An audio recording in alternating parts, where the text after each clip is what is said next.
ಈ ಕಾವ್ಯದ ನಾಯಕರಾದ ಮಂತ್ರಾಲಯ ಪ್ರಭುಗಳ ಮಹಿಮೆಯನ್ನು ಹೇಳಲಿಕ್ಕೆ ಶುರು ಮಾಡ್ತಾ ಇದ್ದಾರೆ. ಒಟ್ಟು 10 ಪದ್ಯಗಳಲ್ಲಿ ಗುರುಗಳನ್ನು 9 ಪದ್ಯಗಳಲ್ಲಿ ಪರಂಪರೆಯ ಗುರುಗಳನ್ನು ಕೊಂಡಾಡಿ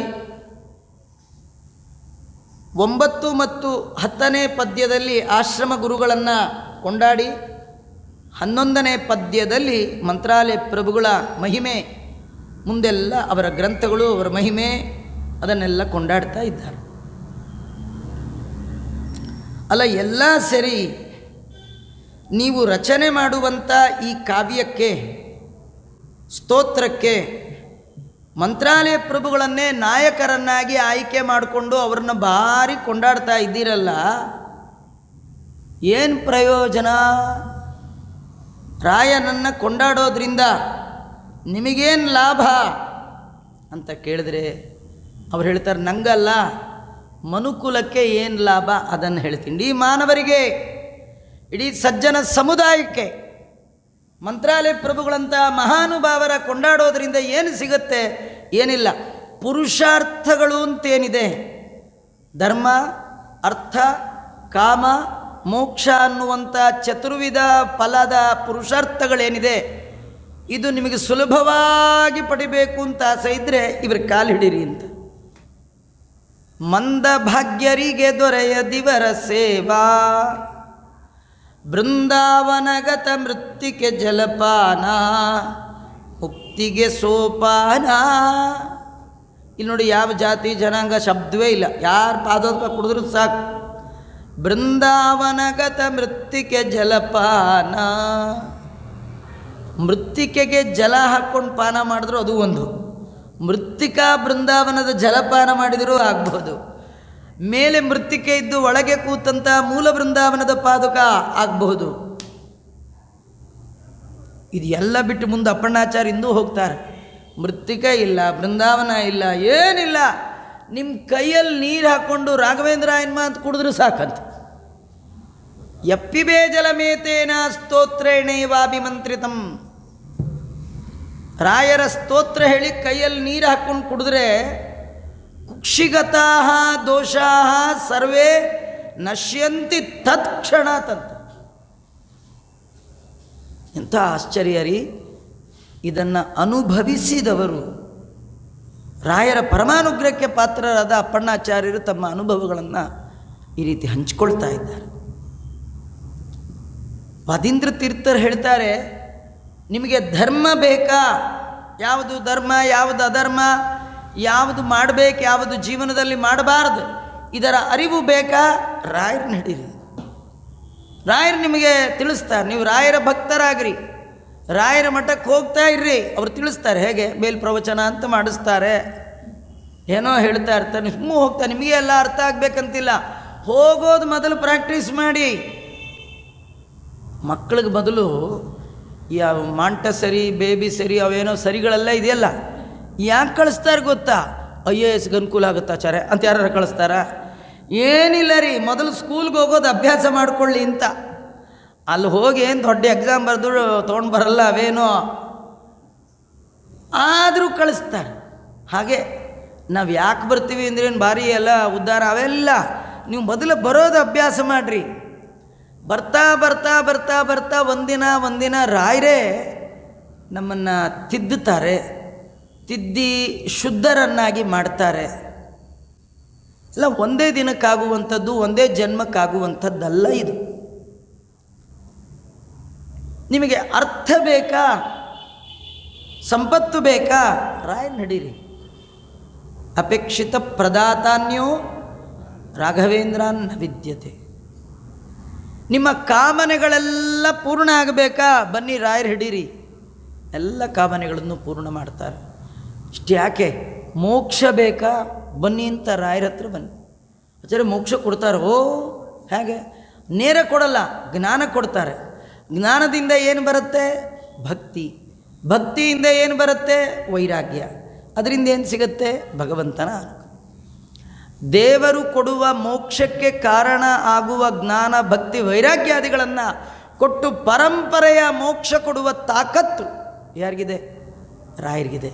ಹಾಗಾದ್ರೆ 4 ವಿಧದ ಪುರುಷಾರ್ಥಗಳು ನಿಮಗೆ ಒಂದೇ ಕಡೆ ಸುಲಭವಾಗಿ ಸಿಗಬೇಕು ಅಂದರೆ ಎಲ್ಲಿ ಹೋಗಬೇಕು? ರಾಯರ ಮಠಕ್ಕೆ ಬರಬೇಕು, ರಾಯರ ಪಾದ ಹಿಡಿಬೇಕು.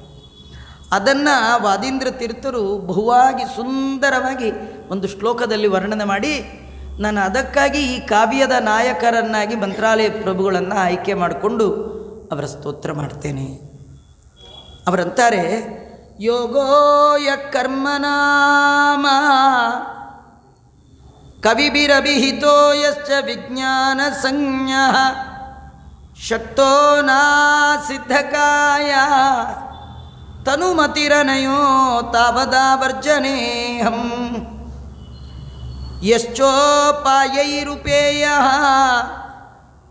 ಸ್ಥಿರಫಲವಿಧಯೇ ದೈಶಿಕಸ್ಯ ಪ್ರಸಾದಃ ತಸ್ಮೈ ತಸ್ಯಸ್ತುವೀಯಾಂ ನಿಶಮಪಿ ಚರಿತಂ ರಾಘವೇಂದ್ರವ್ರತಿಂದೋ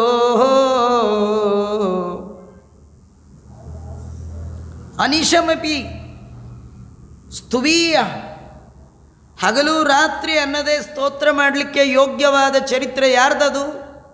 ರಾಯರದು. ಅವರ ಚರಿತ್ರೆಯನ್ನು ಅತ್ಯಂತ ಮಹಾಮಹಿಮರಾದ ರಾಘವೇಂದ್ರ ತೀರ್ಥರ ಚರಿತ್ರೆಯನ್ನು ಅನಿಶಮಪಿ ಹಗಲು ರಾತ್ರಿ ಅನ್ನದೇ ಯಾವಾಗಲೂ ಸ್ಮರಣೆ ಮಾಡಿಕೊಳ್ತೇನೆ. ಯಾಕಂದರೆ ಕವಿಗಳು, ಜ್ಞಾನಿಗಳಾದವರು ಮೋಕ್ಷಕ್ಕೆ ಸಾಧನವಾದದ್ದು ಎರಡು ಮಾರ್ಗ ಅಂತ ಹೇಳ್ತಾರೆ. ಶಾಸ್ತ್ರದಲ್ಲಿ ಸಾಧನೆಗೆ ಎರಡು ಮಾರ್ಗ. ಯಾವುದದು? ಯೋಗೋ ಒಂದು ಕರ್ಮ ನಾಮ, ಒಂದು ದಾರಿ ಯೋಗ, ಇನ್ನೊಂದು ಕರ್ಮ. ಯೋಗ ಅಂದರೆ ಜ್ಞಾನ, ಇನ್ನೊಂದು ಕರ್ಮ. ಕೃಷ್ಣ ಕೂಡ ಭಗವದ್ಗೀತೆಯಲ್ಲಿ ಎರಡು ಥರದ ಜನ. ಕರ್ಮದಿಂದ ಭಗವಂತನನ್ನು ಹೊಂದುವವರು ಕರ್ಮಯೋಗಿಗಳು, ಜ್ಞಾನದಿಂದ ದೇವರನ್ನು ಹೊಂದುವವರು ಜ್ಞಾನಯೋಗಿ. ಎರಡು ಹೇಳ್ತಾರೆ. ಇಬ್ಬರು ದೇವರನ್ನೇ ಹೊಂದ್ತಾರೆ, ಇಬ್ಬರದು ದಾರಿ ಮಾತ್ರ ಬೇರೆ ಬೇರೆ. ಒಬ್ರದ್ದು ಕರ್ಮ, ಇನ್ನೊಬ್ರದ್ದು ಯೋಗ. ಯೋಗ ಅಂದರೆ ಜ್ಞಾನ. ಯೋಗೋ ಯ ಕರ್ಮನಾಮ ಕವಿಭಿ ಅಭಿಹಿತಃ ಯಶ್ಚ ವಿಜ್ಞಾನ ಸಂಜ್ಞಾ.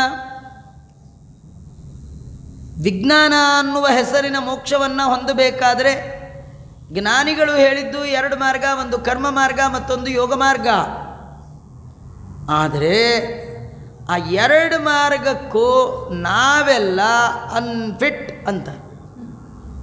ದೇವರು ನೋಡೋಕೆ ಎರಡು ದಾರಿ, ಯಾವುದಲ್ಲೂ ಯಾವುದಕ್ಕೂ ಹೋಗೋಂಗಿಲ್ಲ. ಯಾವುದು ಒಂದು ದಾರಿ, ಯಾವುದು ಯೋಗ, ಇನ್ನೊಂದು ಯಾವುದು ಕರ್ಮ. ಯೋಗಕ್ಕೆ ಒಂದು ಪ್ರಾಬ್ಲಮ್, ಕರ್ಮಕ್ಕೆ ಒಂದು ಪ್ರಾಬ್ಲಮ್. ಒಟ್ಟು ಎರಡು ಪ್ರಾಬ್ಲಮ್, ಎರಡು ದಾರಿಲೂ ಹೋಗ್ಲಿಕ್ಕಾಗಲ್ಲ. ಅಲ್ಲ, ಏನು ಪ್ರಾಬ್ಲಮ್? ಯೋಗಕ್ಕೆ ಬುದ್ಧಿ ಇಲ್ಲ ನಮಗಷ್ಟೊಂದು. ಯೋಗ ಅಂದರೆ ಜ್ಞಾನ.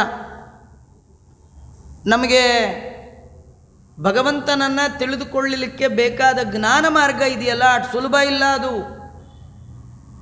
ವಿಜ್ಞಾನೋ ತರ್ಕ, ತುಂಬ ಕ್ಲಿಷ್ಟವಾದ ತರ್ಕದಿಂದ ಯುಕ್ತವಾದದ್ದು ಭಗವಂತನ ಯಥಾರ್ಥವಾದ ಜ್ಞಾನ.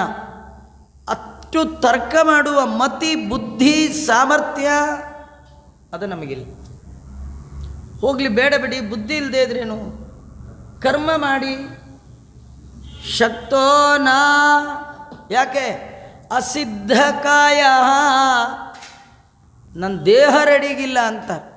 ಕರ್ಮ ಅಂದ್ರೇನು? ವಿಷ್ಣು ಪಂಚಕ ಆಗೋಲ್ಲ, ಭೀಷ್ಮ ಪಂಚಕ ಮೊದಲಾಗಲ್ಲ, ಏಕಾದಶಿ ಅದೇ ದೊಡ್ಡ ಗೋಳು, ಚಾತುರ್ಮಾಸ್ಯ ಹೆಸರೆತ್ತಬೇಡಿ. ಏನು ಮಾಡ್ತೀರಿ? ತರೋಣ, ಬರೋಣ, ತಿನ್ನೋಣ. ಏನು ಮಾಡೋಕ್ಕಾಗಲ್ಲ ರೀ. ಅಲ್ಲ, ಮಾಡೋಕ್ಕಾಗಲ್ಲ ಅಂದರೆ ನಮ್ಗೆ ಆಗಲ್ಲ ಅಂದರೆ ಆಗಲ್ಲ ಅಂತಲ್ಲ, ಬಾಡಿಗಾಗಲ್ಲ, ಆರೋಗ್ಯ ಅದಾಗಲ್ಲ. ಅದನ್ನೇ ಹೇಳಿದ್ದೆ. ಅಸಿದ್ಧಕಾಯ, ನೀವು ಮಾನಸಿಕವಾಗಿ ಸಿದ್ಧರಿದ್ದರೂ ನಿಮ್ಮ ದೇಹ ರೆಡಿ ಇಲ್ಲ. ನೀವು ರೆಡಿ. ಕೆಲವರು ಅಂತಾರೆ, ಆಚಾರ್ಯ ಚಾತುರ್ಮಾಸ್ಯ ಮಾಡಬೇಕು, ನನಗೂ ಅನಿಸುತ್ತೆ, ಈ ವರ್ಷ ಆಗಲ್ಲ ಬಿಡಿ, ಮುಂದಿನ ವರ್ಷ. ಈ ವರ್ಷವೇ ಆಗಲಿಲ್ಲ, ಇನ್ನು ಮುಂದಿನ ವರ್ಷ ಎಲ್ರಿ ಆಗತ್ತೆ. ಈಗಲೇ 86 ಅಂತೀರಿ, 87ಕ್ಕೆ ಇರ್ತೀರಿ ಅನ್ನೋ ಗ್ಯಾರಂಟಿ ಏನಪ್ಪ? ಸಣ್ಣ ವಯಸ್ಸಿನಲ್ಲಿ ಮಾಡದೇ ಇದ್ದವರು ಗಿಡವಾಗಿ ಬಗ್ಗದ್ದು ಮರವಾಗಿ ಬಗ್ಗತ್ತಾ ಅಂತ ಕೇಳ್ತಾರೆ. ಸಣ್ಣ ವಯಸ್ಸಿನಲ್ಲಿ ಆಗಲಾರದ್ದು ದೊಡ್ಡ ವಯಸ್ಸಾಗ್ತಾ ಆಗ್ತಾ ಏನು ಮಾಡಲಿ. ಆದ್ದರಿಂದ ದೇವರನ್ನು ಹೊಂದಲಿಕ್ಕೆ ಇರುವಂಥ 2 ಮಾರ್ಗಗಳು ನಮಗೆ ಬಂದು ಹೋಗೋ ಆಗಿಲ್ಲ. ಮತ್ತು ಸ್ಥಿರವಾದ ಫಲ ಆಗೋದು ಹೇಗೆ? ಸ್ಥಿರವಾದ ಫಲ, ಸ್ವರ್ಗಾದಿಗಳು ಅಸ್ಥಿರ, ಅದು ಶಾಶ್ವತವಾದ ನೆಲೆ ಅಲ್ಲ ಜೀವನಿಗೆ. ಮರಳಿ ಬರಬೇಕಾದ ಲೋಕಗಳು, ಮರಳಿ ಬಾರದಂತಹ ಲೋಕ, ಅದು ಸ್ಥಿರವಾದ ಫಲ. ಅದು ಯಾವುದದು? ಮೋಕ್ಷ. ಅದಾಗಬೇಕಾದ್ರೆ ಏನು ಮಾಡಬೇಕು? 2 ದಾರಿ. 2 ದಾರಿನೂ ನಮಗಾಗಲ್ಲ. ಮೋಕ್ಷಕ್ಕೆ ಹೋಗಬೇಕು ಆಸೆ ಇದೆ, ಏನು ಮಾಡಬೇಕು ನೋಡಿ. ಅವರಂತಾರೆ ದೈಶಿಕಸ್ಯ ಪ್ರಸಾದಾತ್. ಈ ಸನ್ಯಾಸಿಗಳ ಅನುಗ್ರಹ ನಿಮಗಾಯಿತು ಅಂತಾದರೆ, ಮಂತ್ರಾಲಯದಲ್ಲಿ ವಿರಾಜಮಾನರಾದಂಥ ಮಹಾನುಭಾವರಾದ ರಾಘವೇಂದ್ರ ಸ್ವಾಮಿಗಳ ಅನುಗ್ರಹ ಆಯಿತು ಅಂತಾದರೆ ಸಾಕು, ಸ್ಥಿರ ಫಲ ವಿಧಯೇ, ಮೋಕ್ಷವೇ ಸಿಗುತ್ತಂತೆ. ಆದ್ದರಿಂದ ಅಂತಹ ಉತ್ತಮವಾದ ಮೋಕ್ಷ ಅನ್ನುವ ಪುರುಷಾರ್ಥಕ್ಕಾಗಿ ಹಗಲು ರಾತ್ರಿ ಅನ್ನದೇ ಅಗಮ್ಯ ಮಹಿಮರಾದ ಮಂತ್ರಾಲಯ ಪ್ರಭುಗಳನ್ನು ನಾನು ಸ್ತೋತ್ರ ಮಾಡುತ್ತೇನೆ. ನಿಮ್ಮ ಕೈಲಿ ಒಂದೂ ಆಗಲ್ವಾ? ದಿನಾರ ರಾಯರ ಮಠಕ್ಕೆ ಬಂದು ಒಂದು ನಮಸ್ಕಾರ ಮಾಡ್ಕೊಂಡು ಹೋಗ್ಬಿಡಿ ಸಾಕಂತ. ಅಲ್ಲ, ಏನು ಬರುತ್ತೆ ಆಚಾರ್ಯ? ನಿಮಗೆ ದೇವರ ಅನುಗ್ರಹ ಮಾಡ್ತಾನೆ, ರಾಯರ ಅನುಗ್ರಹ ಮಾಡ್ತಾನೆ. ನಿಮ್ಮನ್ನು ಎಲ್ಲ ಮಾರ್ಗಕ್ಕೂ ಫಿಟ್ ಮಾಡಿಬಿಡ್ತಾರೆ ರಾಯರು.